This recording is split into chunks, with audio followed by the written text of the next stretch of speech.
I lived in a world of fear. I had immigration issues for over 10 years. That world of being afraid, oh, police will come and get you kind of. My name is Eva Shioma. I'm Igbo from Nigeria, and a little story about me is I came to London at the age of 13. I came with my grandma. And when I came, I stayed with my auntie. I stayed with her for, I think, almost 10 years. And then, yeah, things happened, and yeah, she told me to leave, so I left, and that was a hard time for me. And then yeah, but everything was sorted out around that area. I don't really want to go into it yet, but I really feel like that experience, yeah, really impacted me a lot. So a lot of the time I feel like I'm very weird and I feel like I have a lot of, I can be quite passionate and emotional about things if if it's worth my emotion, yeah. But other things, I can literally just protect myself by defending myself against it. If you feel like you're weird in the world, know that you are not alone. A lot of people feel weird. Okay, just saying, I feel weird a lot of the time. Because I feel like, and that is the fact. I have not lived a normal average life, where you, okay, so you live with your family, you go to primary school, go to secondary school, go to university, enjoy the university life, and those kind of things. I did not experience that, okay? And I lived in a world of fear, because immigration issues, I had immigration issues for over 10 years, okay, just about 10 years. So, that world of being afraid, or police will come and get you kind of thing. Yeah, I lived in that world of fear for a long time, dealt with the depression that's attached to it and all the negative mindset attached to it. Even though I went to secondary school, I went to college, I didn't go to university, so that experience is whole different story. According to my husband, he says going to university shapes a person, which I didn't experience, but that's fine. But even through my experience of going to secondary school and college, I didn't really try to blend in. I didn't try to mix up because of that fear. I don't know if you get what I'm trying to say, of that fear. And yeah, I had a really bad experience with another auntie that I lived with, which totally, dealt with me, kind of, at that age, where a child is growing. When a child is growing, I'm really protective of my children now. That's why I'm like, I do not want to go to work outside my house, because I don't want them to have to face any harsh reality at their young age, because there are research about this. The fact that at a young age, things that people face at that very young, tender age can impact their life, can influence their life greatly, so I'm really protective of my children, and definitely I know that have impacted me. So a lot of the time I feel very weird. I feel very weird. Like on my Instagram, when I do some things, people will reach out to me, oh my goodness, you have some confidence, or kind of, saying in such a way that, normal people don't do this. Do you get what I mean? People feeling like putting themselves together. Me, I'm kind of well, I feel like I'm growing a bit now. But I feel like trying to live my young life, trying to catch up to my reality now, being a mom, a wife, with responsibilities. You're no longer a child, you get what I mean? So that impacted me in that I feel like a child. Not anymore, because the amount of responsibility I have in my life right now, it teaches me I am not a child, but But yeah, not too long ago I was feeling pretty much like a child, but I thank God for responsibilities. A lot of moms, even though being a mom is a lot of work, a lot of moms, they feel like, oh, we have too much responsibilities. But for me, I thank God for how busy I am right now, because I have been not busy. Like, there was a time in my life I would just wake up to watch TV, nothing to look forward to in life, and all of that, and it was a miserable place, and no goals, nothing you're looking forward to. That's not a good place to be.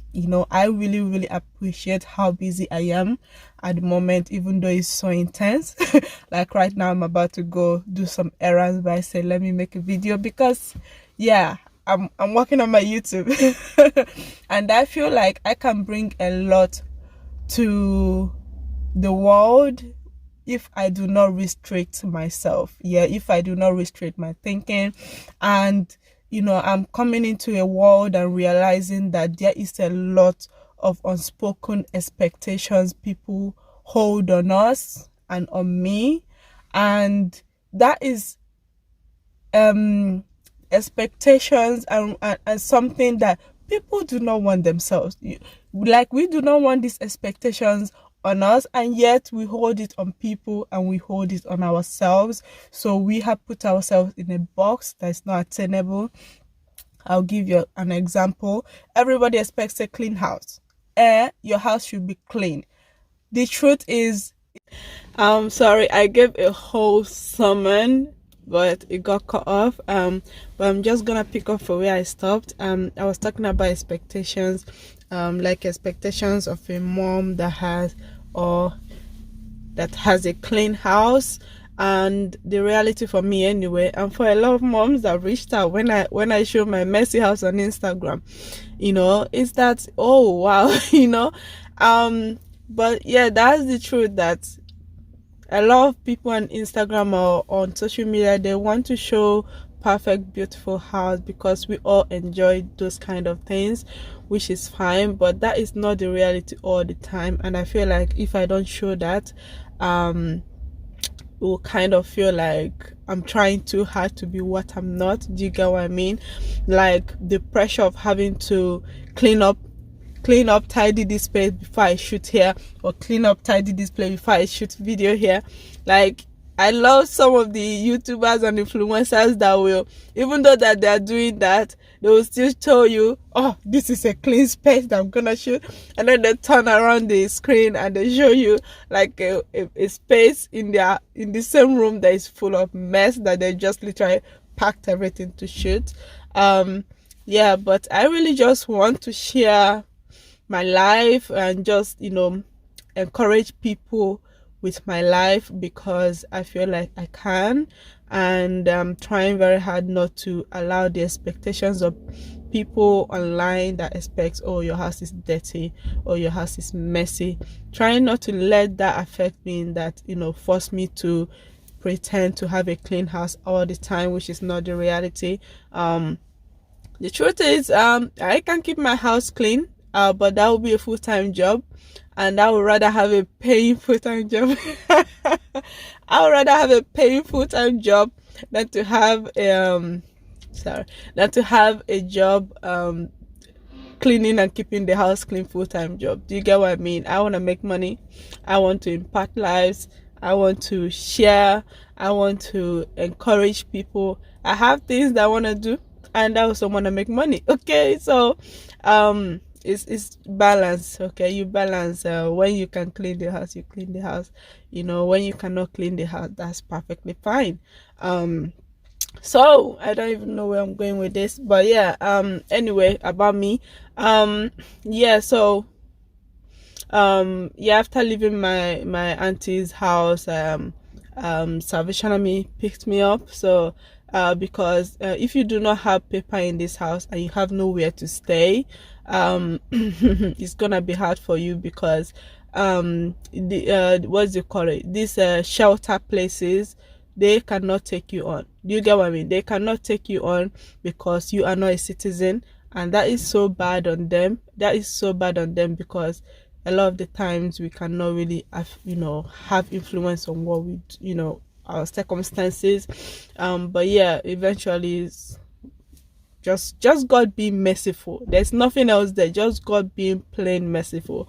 I was this one lady had pity on me, was able to give me different houses to sleep on every night, and eventually connected with me with Salvation Army, which was able to get me a place to stay in Kent. So I stayed there. I stayed there for like over, I think, 8 months. And yeah, I started talking to my husband to be now. And yeah, told him the situation, and we kind of continued bonded from there, and he's always checking up on me. It was kind of a long distance relationship. But I feel like there wasn't too much expectation or me expecting it to go anywhere. But yeah, I always knew. Anyway, that would be a story for another day. Anyway, I stayed there. They helped me with everything, with sorting out my paper. And then yeah, almost at the end of that situation, before I left Kent, me and my husband, talked about marriage. We were planning our wedding, traditional wedding and all of that. And yeah, so I left I think I left Kent on the 8th, and we got married on the 9th. Yeah. So yeah, got to London, got married. Yeah, even when they moved me to London, they still gave me a house in London. But yeah, my husband was close by, or kind of was like, move me closer move me closer to this area. And yeah, so that's how my life got to marriage. And then we had my first son, and then my daughter. And throughout that process, I feel like it was a process of not having anything, and then growing from there. I feel like we are still growing. But what I just wanted to share is that throughout this process, I feel like it's been something that has changed the core of who I am, compared to a lot of people. And unless I'm wrong, because a lot of people be acting like they're not like me. Do you get what I mean? With the mindset that they have is different from my mindset. Okay, the way the people behave like a grown up is different from me, because I do not behave like a grown up. I know I'm a grown up with children. I'm a grown ass woman. But I feel, well, not now. Few months ago. Now I have too much responsibility, so I feel a bit older. But sometimes I was feeling like, very young. Maybe I was 16 years old. I want to dance. I want to have fun. I want to, crack jokes. I want to just have fun. I have, just enjoy life instead of being strict. Do you understand what I'm saying? Sit a certain way, eat with spoon and fork, knife and fork, and just those kind of maintaining or putting makeup on when you are out. I don't like makeup, so just those kind of things that I see that I'm like, I don't like these things. My must be weird, right? But yeah. So the truth of the matter is, I feel like that have impacted me, and that's okay. And if you feel like you're weird as well, that's okay too. Nobody is going to beat you for being weird or being not the norm, and you shouldn't try to change yourself just to fit in. When you are not happy with that, that's not who you are. You're not going to be happy, and that kind of lifestyle is not going to sustain you. And I've had to fight that even on my social media, because I want my social media to be for me. I want to be there. I want to be comfortable there. I do not, okay, so the expectation, a lot of people will tell me, oh, with social media, focus on one niche, focus on one thing. Me, I want to focus on everything that's about me. Okay, I want to share my passion. I want to encourage, share my children, share my fitness. I want my social media to grow with me. Okay, I want to speak to moms, and encourage moms to be themselves while I be myself. So that means my profile, having a lot of different variations there, and that's what I want. And even the time where the pressure of looking nice and presentable online, it's like this is not going to work for Eva, because again, I want to show up as myself, how I am. When I look good, I look good. When I don't look good, that's okay too. I do not look good, that's fine, So yeah, I'm just holding the fort for myself on the social world, because yeah, there's no point to living a life that you're not happy with, that is stressing you out. And yeah, if you're a person that is always shy as well, or that you feel like you cannot do these things but you enjoy doing these things, I will encourage you to just go for it. And you learn as you go. Everybody feels weird, in my opinion. Just keep going, and then it gets easier. And as you keep walking, the doors and the paths open up a bit more. But yeah, that's one thing about me, and I love encouraging. I love sharing. And I want to start using my YouTube channel more frequently to just share my life, even though I feel like there's absolutely nothing exciting happening in my life right now. Just I'm busy. I am just a busy bee. And yeah, I feel like it's not fun sharing those kind of things, but yeah, I will share just whatever comes to mind, whatever encouraging word comes to mind, whatever tips in a relationship, in marriage, in children, in fitness, weight loss, and and going after your goals and dreams. Those kind of things I enjoy talking about. So however it comes to me, I am going to share, and with the hope that it will encourage somebody out there. And even if it doesn't, I'm going to come back to those videos later in life, and I'm gonna watch it and laugh. Okay. But yeah, so please like, subscribe. I'm excited. I'm trying to pump out more content, and I'm trying to do it afraid, and just go with the flow and see how it goes. But yes, yeah, that's a bit about myself. Let me know if you have any questions, and tell me a bit about yourself if you can, or come to my DM on Instagram, Fit African Mommy. And yes, I love to make friends as well. Anyway, I have finished my shopping now, because the camera went off when I was giving this summon at my house. So yeah, I'm gonna just head out now and go home. Anyway, thank you so much for being a part of my YouTube channel, and yes, I will see you on my next video. Bye.